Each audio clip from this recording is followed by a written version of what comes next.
გამარჯობა მეგობრებო, დღეს ჩვენ ვიღებთ მეხუთე ვიდეოს, 4 ვიდეოში გვყავდა BMW და დღეს გვეყოლება Lexus IS 350.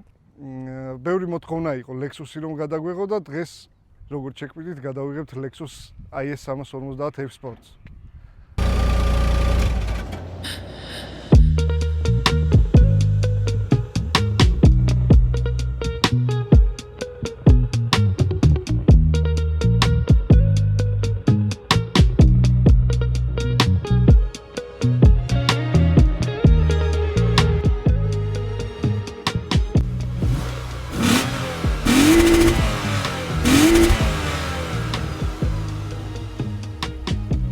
დღეს სტუმრად ყავს Lexus IS 350 F-Sport 2015 წლიანი და ეს კონკრეტული მანქანა არის full პაკეტი.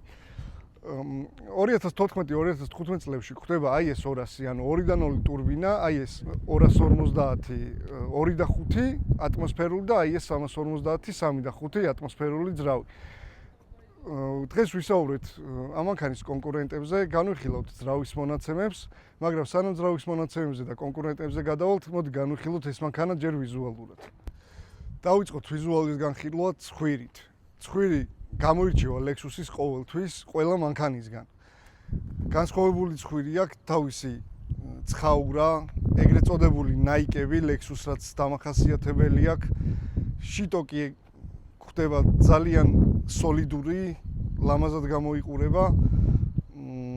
F-Sport-ის ნიშანი გვაქვს ლოგო ეგრეთ წოდებულ კრილოებზე, ფრთებზე, გამოირჩევა ასევე დისკები F-Sport-ის, რომელიც განსხვავებულია და მინდა დააკვირდეთ კანტს.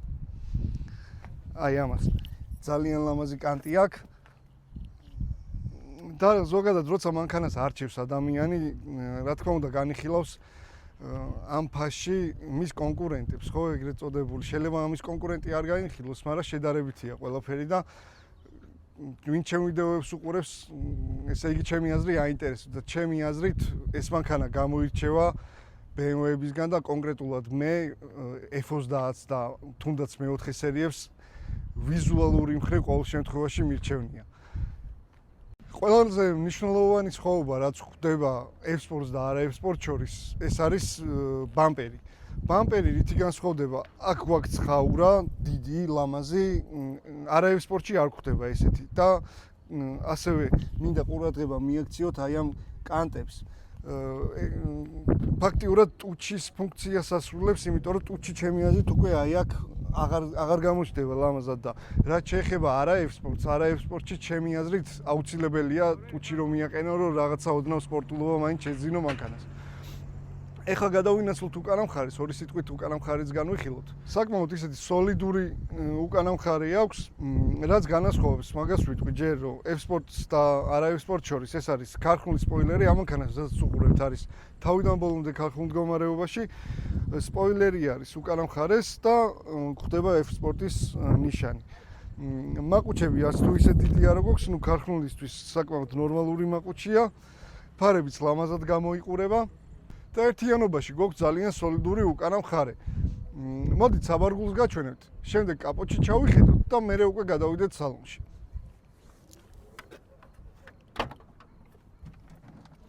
საშუალო ზომის საბარგული, სადაც ჩაიტევა საკმაოდ სამი დიდი ჩემოდანი ჩემი აზრით უნდა ჩავიდეს. გადავიდეთ ძრავში, მონაცემები, ცხენის ძალები და ნიუტონმეტრები განვიხილოთ და შემდეგ უკვე სალონზე გადავიდეთ. 311 ცხენის ძალა, 380 ნიუტონი და დეტალურად განვიხილოთ ეს ძრავი.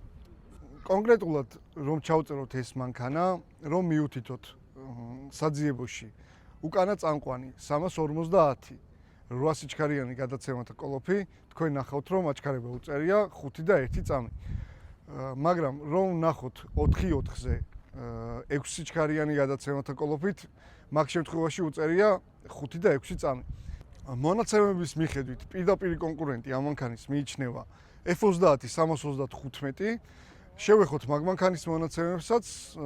F-20 აქვს 306 ცხენის ძალა და 400 ნიუტონმეტრი. მონაცემებით სიმძლავრით თითქოს ცხენის ძალები Lexus უფრო მეტი აქვს, ნიუტონი ოდნავ მეტი აქვს. F30-ს, რომელი ასწრებს, მოდი მაგას მე ვკითხავთ, იმიტომ რომ დევს ბევრი დრაგი და შეგიძლიათ მათ განიხილოთ უკვე ეგენი. გადმოვედით სალონში. როგორც ვიზუალური მხარე, ასევე სალონში საკმაოდ სოლიდური სალონია და მინდა აღვნიშნო პირველ რიგში მასალა, სადაც გვხვდება უმეტესობა, რასაც ხელით ვეხებით არის ტყავი. ბევრი კანტები გვაქვს ძალიან სალონშიც, მაგრამ არ გვაქვს ბევრი სათავსო. სათავსოები გვაქვს მარტო აი აქ. კაპჰოლდერები. აი აქ შეიძლება ტელეფონი ჩავაგდოთ სახელურში. და რა მინდა კიდე რო აღვნიშნო, აი ეს ხელის დასადები და აი ეს ჯოისტიკი გვხვდება F-Sport-ში, არა F-Sport-ში ეს უკვე აღარ გვხვდება. გვაქვს სავარძლების გათბობა, გაგრილება, მულტიმედიას უკვე მოძრაობაში განვიხილავთ. უკანაც ვანახოთ ფართი რამხელა გვაქვს. შემდეგ ხმას მოусვინოთ და გადავინაცვლოთ უკვე მოძრაობაში.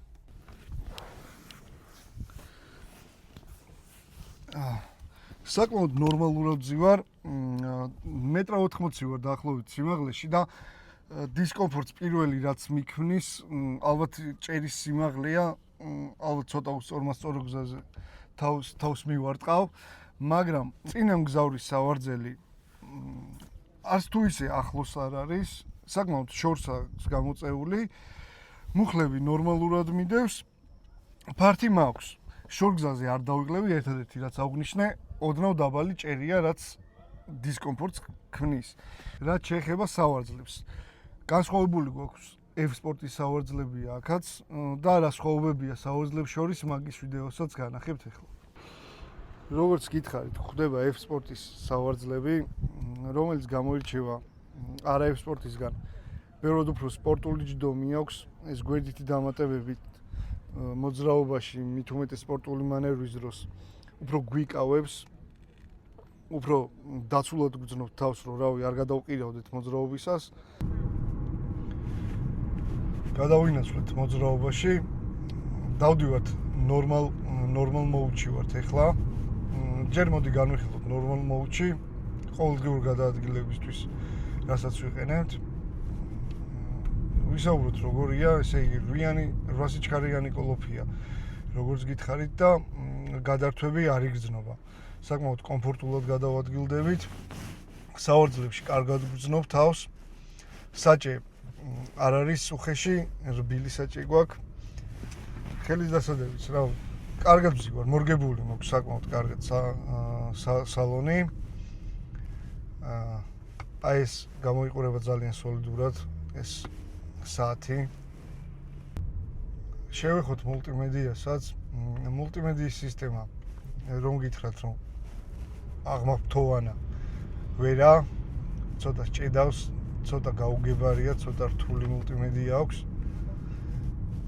რაღაც ძველი Android-ის მულტიმედიას გავს, მაგრამ აქ არის დიდი მაგრამ. არის გვაქვს ძალიან მაგარი სპიდომეტრი. ეს სპიდომეტრები გვხვდება F-Sport-ში და ეს სპიდომეტრები არის გადმოღებული Lexus LFA-დან და გვხვდება მარტო F-Sport-ებში. აი ხა დეტალურად განვიხილოთ, ნახეთ, აი ამ ღილაკზე დიდის დაჭერით გავგიხსნის აი ესეთ ფანჯარას, სადაც გამოგვდის რეინჯი, კომპასი, მულტიმედიაც. აქ მესიჯები გვაქვს თუ რაიმე პრობლემა აქვს მანქანას, სეტინგებსაც ვხსნით და რო აღვნიშნე მულტიმედია ჭედავს, შეგვიძლია ფაქტიურად არც გამოვიყენოთ მულტიმედია და ყველაფერი ვაკონტროლოთ აი ესე საჭიდან და სპიდომეტრიდან ავირჩიოთ ყველაფერი რაც დაგვჭირდება. ამასობაში შემოგვაღამდა, მაგრამ ამ მანქანას იმდენი რამეზე შეიძლება ამ მანქანაზე საუბარი არ გამოვიდოდა სხვანაირად, მინდოდა რომ ბევრი მესაუბრა და მაქსიმალურად დეტალურად განვეხილა ეს მანქანა. ჩემი შეფასება ამ მანქანაზე, რაც ვიარე, რაც ვიმოძრავი, რაც მოვიძიე ინფორმაცია, ჩემი აზრით თუ გაინტერესებთ, კონკურენტებს შევეხები ისევ, მივლია F30-იცაც, მე-4 სერიითაც, თუ გაქვთ ვიდეოები ნანახი გადაღვებული გვაქვს, ვისაც გაინტერესებს, შეგიძლიათ გადახვიდეთ და ნახოთ. მოძრაობაში უფრო მსიამოვნებს ეს მანქანა. უპირატესობას პირადად მე ვანიჭებ ატმოსფერულ ძრავებს ყოველთვის. 8 ცილინდრი რო იყოს ამ კუზავში, ალბათ საერთოდ ამ მანქანის ყიდვას გადავწყვიტავდი 8 ცილინდრინას რა. მოძრაობას რაც შეეხება, სპორტ პლუსში არ გამომიცდია ეს მანქანა ჯერ. თქვენთან ერთად გავივლი და თქვენთან ერთად ვნახავ მაგასაც, მაგრამ ნორმალ მოულზე დამღლელი კი არა, ძალიან კომფორტულია. ჭებზე გადასვლებს საერთოდ ვერ ვგრძნობ. რბილია, მაგრამ ეს სირბილე მანევრში ხელს არ მიშლის. ჩუმია, ხმის იზოლაციაც მომწონს. მანევრი ნორმალ მოულშიც საკმაოდ მდგრადია, კარგად დგას. და კონკურენტებს რაც შეეხება, ვიზუალურად C-კლასაც მირჩევნია, F30-საც მირჩევნია და მინდა აღვნიშნო, რომ ეს F30-ებს ახლა ცუდად კი არ მოვიხსენიებ, უბრალოდ ძალიან მომრავლებულია, მე მგონი მაგაში ყველა დამეთანხმება F30. და ეს მანქანები არ არის იმდენად ხშირი, მით უმეტეს 350 F-სპორტი რა. მაგ მხრივ მირჩევნია, სულ რო დანარჩენ მიზეზებს თავი დავანებოთ, იმიტომ რომ შედარებით იშვიათია ეს მოდელი. ფუნქციებითაც მირჩევნია, სალონს საერთოდ არ შევადარებ, ბევრად ჯობია ჩემი აზრით. განსხვავებულია რა. მთლიან სალონს აი მინდა რომ კარგად დააკვირდეთ. ეს ზაზორები, ეგრეთ წოდებული სტარ-სტოპი, თუნდაც მასალა რაც არის გამოყენებული ბევრად ჯობია და ამ კონკრეტულ მანქანაში F-სპორტში შავში გვაქვს ჭერიც. არა F-სპორტებში არა გვაქვს შავი ჭერი რა. ეგეც მინდა რომ იცოდეთ. სხვა რაც შეეხება ახლა მოძრაობა როცა მოგცემს საშუალებას, მინდა F-სპორტშიც განვიხილოთ სპორტ პლუსში. როგორ შეიცვლება მანქანა, მაგაზეც ვისაუბრებთ. და ვიდეოს ბოლომდე დაელოდეთ, მინდა რომ რაღაც ლამაზი კადრები შემოგთავაზოთ რა.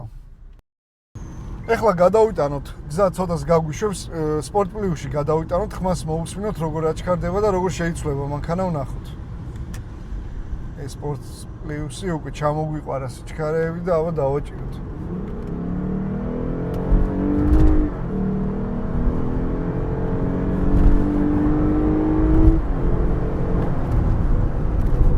მეგონი 130 პლუსით წავედით. როგორ უცებ დაგრუპდა, ეხ პირველად გავიარე სპორტში და რო ვიყავი ნორმალზე მიჩვეული, დაკიდებას უკვე საერთოდ სხვანაირად იგრძნობა მანქანა. მანევრშიც უფრო რა თქმა უნდა მომყვება დახის და ამორტიზატორები საჭე დახის და ხმა შეიცვალა. ნუ წამოვიდა რა უფრო სპორტული ხასიათი და ძალიან მესიამოვნა ეხა. ამ მანქანას როცა ყიდულობთ, წვას უნდა მიაქციოთ აუცილებლად ყურადღება და უნდა იცოდეთ დაახლოებით რამდენს წვავს. რეჟიმები აქვს და რა თქმა უნდა რეჟიმებიდან გამომდინარე განისაზღვრება წვაც. ეკოთი თუ მოძრაობთ, დაახლოებით წვავს 14-15 litrს. ნორმალით, 15 litrს და სპორტზე, სპორტ პლუსზე დაახლოებით 16-17-18 litri. ატმოსფერულ ძრავი რადგან არის, მაგიტომ გვაქვს ესეთი წვა, მაგრამ როგორც გითხარით, ამ მოდელებში არის IS 200, IS 250. IS 250 არის ამ მანქანაზე ბევრად ნელი, მაგრამ წვას რაც შეეხება, ფაქტიურად იგივე წვა აქვს IS 250-საც. მაგრამ IS 200, რომელიც არის 2-დან 2 ტურბინირებული ძრავი, დაახლოებით 12 litrს წვავს. 4 ცილინდრიანია უკვე 2-დან 2 ტურბინა. რადგან ტურბინა გვაქვს, უკვე შეგვიძლია რომ რაღაც ძრავში ჩავერიოთ პროგრამულად და ფასის სხვაობებიც 2-დან 2 ტურბინის და 2-დან 5 ატმოსფერულ შორის დიდი სხვაობა არ გვხდება და ჩემი რეკომენდაცია უფრო 2-დან 2 ტურბინისკენ არის, იმიტომ რომ 2 და 5 ფაქტიურად არაფერში არ წერია, იმიტომ რომ ვერც სპორტულად ვერ ივლი, ეკონომიურიც არა, უბრალოდ ყავს ლექსუსი, ლამაზი, კი ბატონო, კომფორტული, მაგრამ როცა შეიძლება რომ უფრო ჩქარიც იყოს და უფრო ეკონომიურიც, რატომაც არა. ჯობია რომ 2-0 ტურბინა იყიდოთ ჩემი აზრით. რაც შეეხება უკვე 3 და 5-ს, 3 და 5-ში ვიღებთ კარგ აჩქარებას. ძრავი გაძლევს საშუალებას, რომ სპორტულად იარო. შეგიძლია ამანქანით რომ სპორტულად იარო. ერთადერთი მინუსი ჩემთვის რაც აქვს, სხვა ვიდეოებშიც აღმინიშნია, რომ ბლოკირებული ხიდი არ აქვს. ბლოკირებული ხიდებით ზოგადად არ გამოდის ეს მოდელები. მაგაში დაუწერდი ერთ დიდ მინუსს და გადავიდეთ ფასებზე. ამ მანქანის კონკრეტულად ამ მანქანის მებატრონეს როცა ვისაუბრებ ფასებზე, თუ დააპირებს მაგალითად ამ მანქანის გაყიდვას, მინიმუმ ფიქრობს 14,000-15,000 დოლარს. რაც შეეხება 2-0 ტურბინიანს და 2 და 5-ს. ადგილზე საქართველოში ვიძახი. ჩამოყვანის ვარიანტი ინდივიდუალურია, არ ვიცი, ყველანაირ ფასში შეიძლება ჩაგივარდეს მანქანა. მდგომარეობიდან გამომდინარეა, რა თქმა უნდა, მაგრამ საქართველოში რო ავიღოთ ნორმალური დაზიანებით ჩამოსული ავტომობილი, დაახლოებით შეგვიძლია ვთქვა 12,000 დოლარი, 2 და 5-იც და 2 და 0-იც. კარგი მანქანა რო ავიღოთ და დავალით გარბენით. გარბენს ალბათ უფრო ყურადღება უნდა მივაქციოთ ტურბინიან ძრავზე, იმიტომ რომ 4 ცილინდრია და შედარებით რესურსი ნაკლები აქვს, რა თქმა უნდა, რა.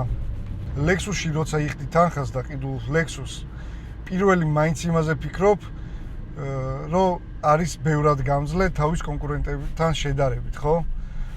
ამ კონკრეტულ მანქანას აქვს 170,000 კილომეტრი გარბენი და 170,000 კილომეტრი ამ მანქანებისთვის რა შევადარო, აი Kia რო გამოიყვანო ცენტრიდან, ის რო დაიწყებს ათვლას მაგალითად, მაგ მდგომარეობაშია დაახლოებით ახლა ის მანქანა რა. არ ფუჭდება ფაქტიურად, თუ ნორმალურ ზეთს ჩავასხავთ და მოუვლი და კარგ საწოლს ჩავასხავთ, სერვისში არ გვიწევს ხშირად სიარული, რაც BMW-ს ვერ შევადარებთ ხო მაგრივ. ყველამ ვიცით რომ BMW პრობლემურია რამ ხრივ ვიძახი, ჭირდება სერვისი. და უფრო მეტი მოვლა ჭირდება, უფრო მეტი დაკვირვება ჭირდება რაღაც არ გამოგეპაროს. Lexus-ში უფრო შვიდად გძნობ მაგ მხრივ თავს და მაგიტომ Lexus-ი ცალკე არის რა. ამერიკულია, გერმანულს არ მიეკუთვნება, კი ბატონო, მაგრამ ინდივიდუალური მეპატრონეები ყავს უფრო Lexus-ებს. არც Toyota, არც BMW, არც Audi, არც Mercedes-ი Lexus-ები ყავთ სხვა ტიპებს და სხვა დანიშნულებით ყიდულობენ ამ მანქანებს. ამას Lexus არ იყიდის ვიღაცა რომ აიხა Lexus ვიყიდი და ვიგაზავები და ტრეკზე ვივლი, მაგრამ რატომაც არა შეუძლია, რატო წახვალ ტრეკზე და რაღაცა დროს გაიგებ. ივლი ტრეკს და წრეს და იქიდან გამხვალ შვიდა და არ იფიქრებ იმაზე რომ წამოეხა სერვისში გავივლი და ვნახავ რამე ხო არ გაუფუჭდა, ჩეკი ხო არ ამინთო და წარამარა მაგაზე არ გაქვს ანერვიულო. რეალურად მაგაში იქდი ფულს. მაგიტომ მირჩევ Lexus და ვერ შევეწინააღმდეგები ვერანაირად, როცა Lexus იყიდის ადამიანი და არ იყიდის BMW სიტყვაზე რა. იმიტომ რომ იმ ადამიანს აქვს ამ ყველაფერზე ნაფიქრი და მაგიტომაც გადაწყვიტა ეს. მე მგონი ერთი ტრეკზე არ გვივლია და დანარჩენი ყველანაირად გამოვცადეთ ეს მანქანა რა. მინდა რომ შეჯამება გავაკეთო საერთო ჯამში, რას ვფიქრობ ამ მანქანაზე. ეს ვქნათ ხოლმე 10 ბალიანი სისტემით შევაფასოთ ყველა მანქანა, რასაც გადავიღებთ. რა თქმა უნდა თავისი ფასიდან გამომდინარე. ამ მანქანის ფასი ავიღოთ 14,000-15,000 დოლარის ფარგლებში, აი ადგილზე რო გვინდოდეს შეძენა რა. კონკრეტულად ეს მანქანა, ბარემ მაგასაც ვიტყვი, რომ არის ძალიან მინიმალური დაზიანებით ჩამოსული და მაგიტომაც აქვს ეს ფასი. საბოლოო შეფასებაზე გადავალთ. თხოვნა მაქვს რომ გამოგვიწეროთ, დაგვიფასოთ ჩვენი შრომა, მოგცეთ მოტივაცია, თუ რამე არ მოგეწონათ, შეგიძლიათ გვირჩიოთ, როგორ დავიხვეწოთ უკეთესად, თუ რამე მოგეწონათ, ეგეც დაგვიწერეთ, გაგვიხარდება. ელემენტარული ლაიქი მაინც მოგვეცით, რომ მოტივაცია გქონდეს რა. ეხლა გადავიდეთ ამ მანქანაზე. კონკრეტულად თუ ვეძებთ სედანს, პატარა სედანს, Subuks, 15,000 დოლარს გადავიხდიდი რა შემთხვევაში, თუ მე მინდა რომ მანქანა ჩეკებით არ მატაროს და სისტემატურად არ უიარო ხელოსნებთან, კი, გადავიხდიდი. ზოგს ურჩევნია მაგალითად ის სიჩქარე მიიღოს და იმ პერფორმანსის გამო გადაიხადოს თანხა ისეთ მანქანაში, რომელშიც მაგ ყველაფერს ჩადებს, ფინანსებს ჩადებს, სწრაფი მანქანა ეყოლება, მაგრამ შედარებით რა თქმა უნდა პრობლემური. რაც შეეხება 10 ბალიან სისტემას. ერთი დიდი მინუსი აქვს. მაქსიმალური კომპლექტაცია ეს მანქანა როგორც აღვნიშნე და ბლოკირებული ხიდი არ მოყვება, რაც ერთი დიდი მინუსი დაუწეროთ მაგაში. ნახევარი ქულა გამოვაკლოთ მონიტორში, მულტიმედიაში, იმიტომ რომ ჭედავს და არ მომწონს. ნახევარ ქულას იმიტომ ვაკლებ, რომ ის სპიდომეტრი ანაზღაურებს რა. მოკლედ, ჩემი აზრით 8 ნახევარი ქულა ეკუთვნის ამ მანქანას. დღეისათვის დავასრულოთ, სულ ეს იყო. მადლობა ყურებისთვის. მომავალ ვიდეომდე.